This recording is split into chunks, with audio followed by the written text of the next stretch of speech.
My hands trembled as I closed the journal, the brittle pages whispering against each other. Thorne's settlement. It wasn't just a quaint tourist town. It was a place with a dark, hungry history. The newspaper clippings weren't just old news. They were a tally, a record of lives swallowed by this place, one by one, over decades. And this journal, this was a first-hand account of the horror. I paced the small room of my rental cottage, the floorboards groaning under my feet. My mind said, go to the police. The thought was immediate, but just as quickly, a cold dread snuffed it out. I'm a tourist, a stranger. What would I even say? Hi, I found this spooky old book, and I think your town has been sacrificing people for a century. They'd think I was crazy. They'd laugh me out of the station. Or worse. The thought hit me like a physical blow. What if they weren't just dismissive?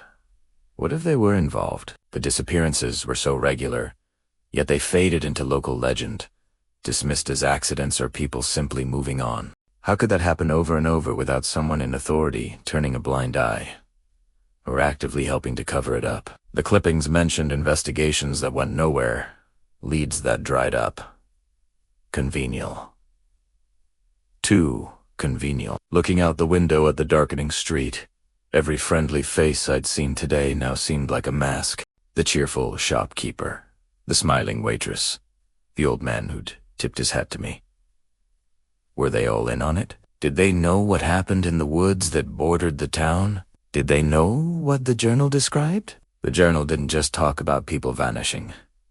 It detailed rituals. It spoke of a debt and a pact. A pact made to ensure the settlement's prosperity, paid for with the lives of outsiders, people like me. My blood ran cold. The welcoming signs at the edge of town, the friendly smiles. Was it all a performance? A lure for the next sacrifice? I was trapped. I couldn't trust anyone, especially not the people meant to protect you. My car was my only way out, but the thought of driving on those dark, winding roads, with the woods pressing in on either side, it was terrifying.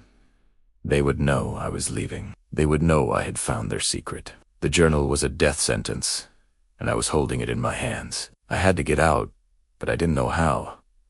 I wasn't just a tourist anymore. I was the next name on the list. Thank you for watching part 3. What should I do next? Let me know in the comments. And don't forget to like and subscribe so you don't miss what happens in part 4. Stay safe out there.